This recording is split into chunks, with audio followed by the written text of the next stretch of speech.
Good day. My name is Tom Ayres. I'm the senior staff writer for the Vermont Standard newspaper. And this is another edition of Legislative Update, produced in collaboration with our friends at Akimo Valley TV.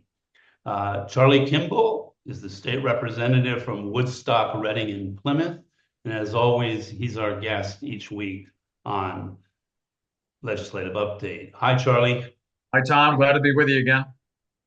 Excellent. It's good to have you here. Well, this is a week off for you. The legislature takes a week off to allow all of the lawmakers to reconnect with their constituents during town meeting week. And so a little bit of a breather from the State House for you, but still lots of work to be done during this week for you. And I thought we would take advantage of this little bit of downtime to catch up on what's going on in the legislature up to this point, 8 weeks into the session.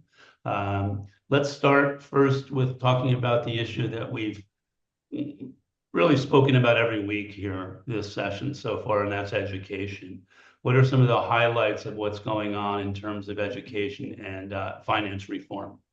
Sure. Thanks, Tom. Well, the big news is the governor finally produced his proposed bill in legislative language, and that was 176 pages. And right before we broke for the town meeting week. So I have not read the entire bill. Some of my colleagues have, many of the advocates have, to figure out what's in it and what's not. And there are some things in there that just reflect what the governor's been proposing all along, with a consolidation of school districts from 119 down to 5, really creating some school choice schools, which provides more opportunities for people to attend schools, not necessarily in their region, but still public schools inside of the state.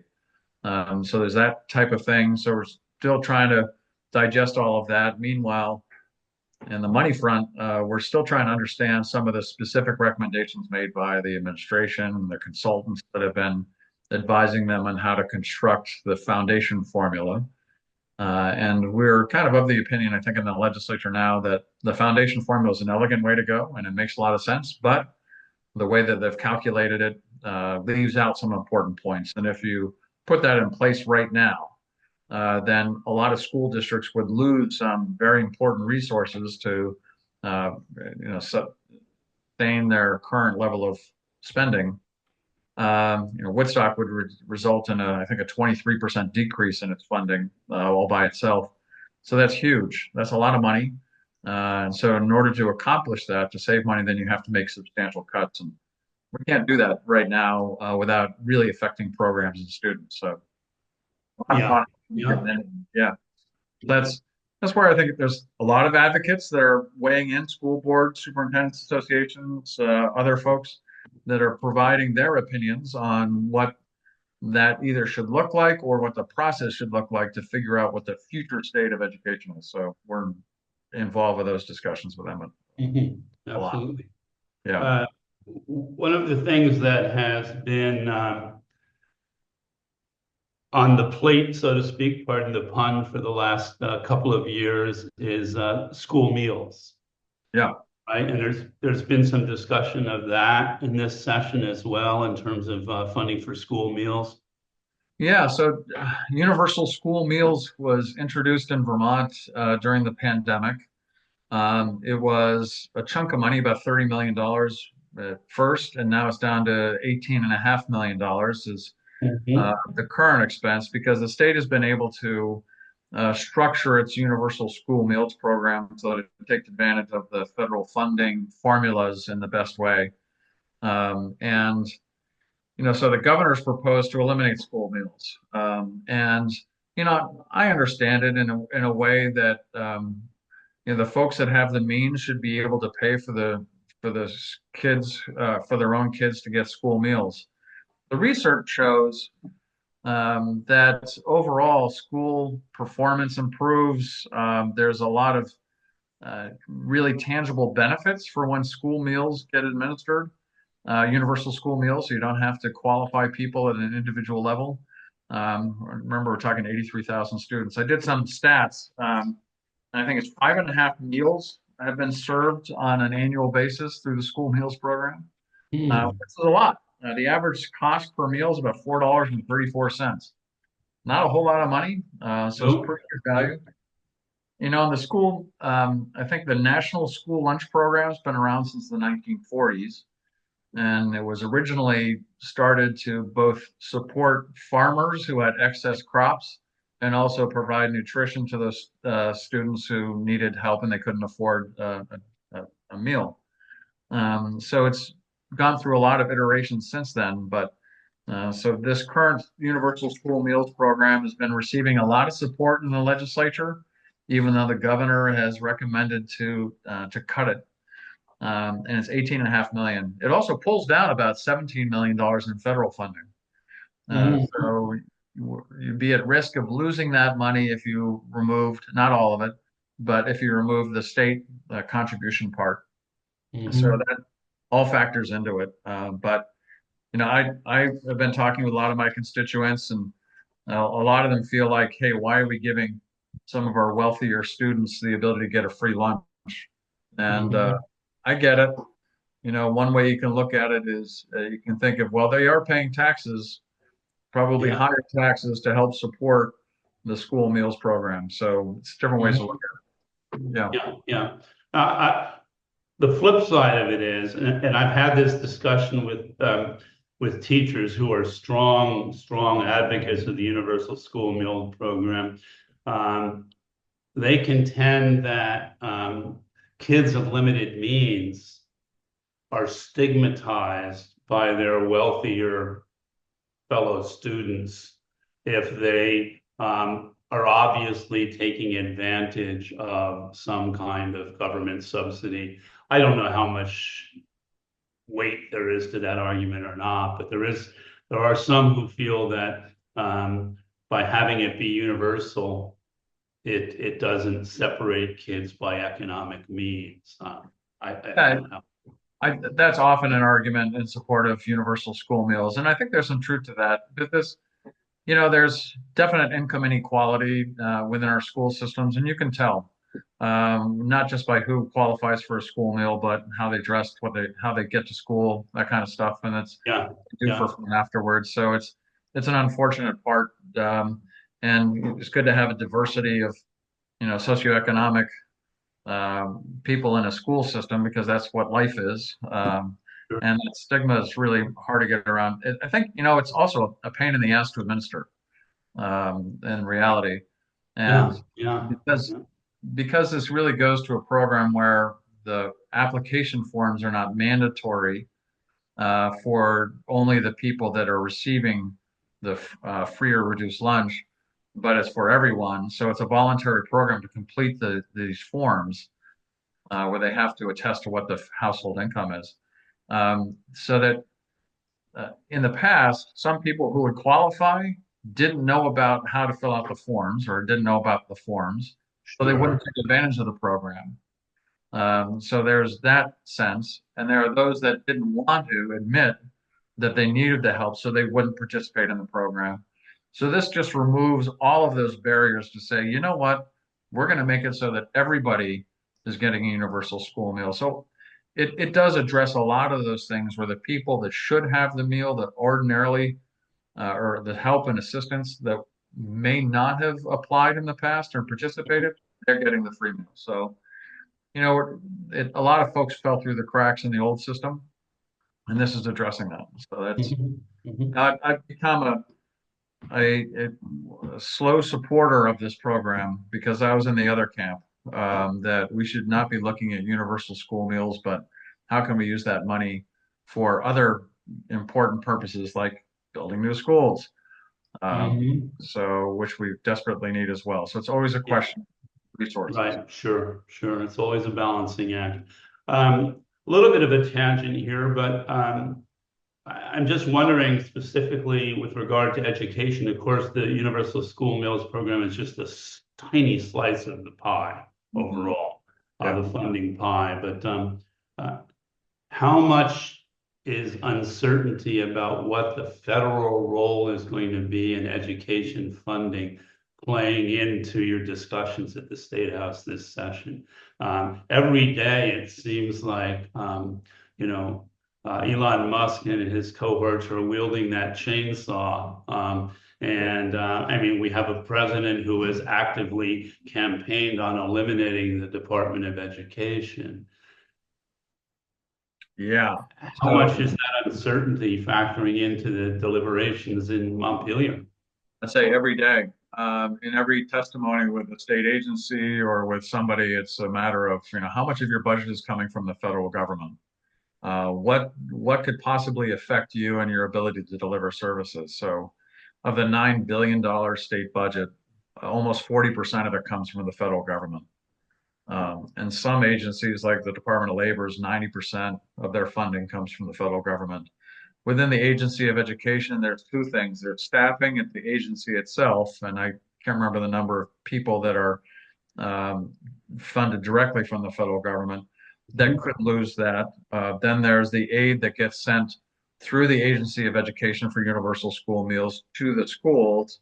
If that goes away, then that's a big hole. Special education funding is about 11% of the total cost there. If that is cut, should be 40%. That was the agreement made in 75. But so those could be huge. But it's bigger on transportation level. A lot of our federal monies for transport, a lot of our money spent on transportation come from the federal government. So every area, Agency of Natural Resources, speaking with folks there, and I think they have 35 positions inside of the agency that are funded in part or in whole by the government. So it's huge. Yeah, and every day we're just a little more uncertain as to what that looks like. I do not envy you trying to legislate in these times, that's for sure. Let's shift gears and talk about another issue that has been a hot button issue before the legislature for the past several terms and continues to be, and that's housing. What is going on at the State House in the world of housing as we move into the second half of the session? Well, there's two pieces of housing I think we should look at. One is general assistance for housing, which is for people that are currently unhoused or homeless. And that's been a contentious issue about how much money to apply to it, how far to extend assistance for housing into a fiscal year. So it's supposed to end in March. The legislature said, no, we want to extend that into June. So that's been contentious. The governor has tried to restrict funding on it. And the legislature in the Budget Adjustment Act said, you know what, we need to provide an avenue for folks to continue to be housed. And it's been a particularly cold winter, but beyond just the March date.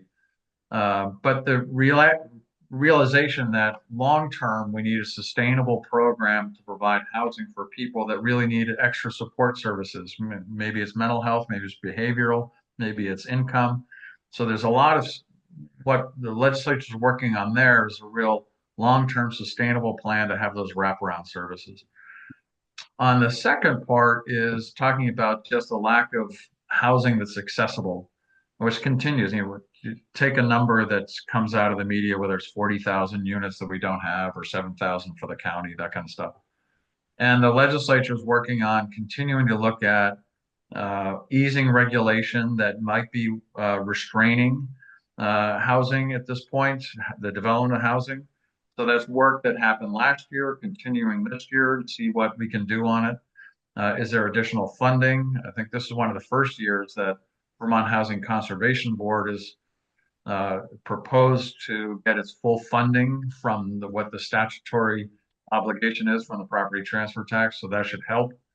So those are some of those. The governor probably wants a little bit more than the legislature is willing to do in terms of deregulation. So we'll see how that goes. So it's so many things around housing. Yeah. Wow. Any other issues? We've touched on education. We've touched on housing. Are there any other areas that are the subject of significant discussion right now, or are those beyond those two? There's a couple of things that'd be interesting. So I'm not on these committees. Like, for instance, the Transportation Committee has an $883 million budget. But one of the things that's happening in the state is a declining revenues from the gas tax because there's more EVs being driven. So they don't pay at the pump as much. So what do you do with that?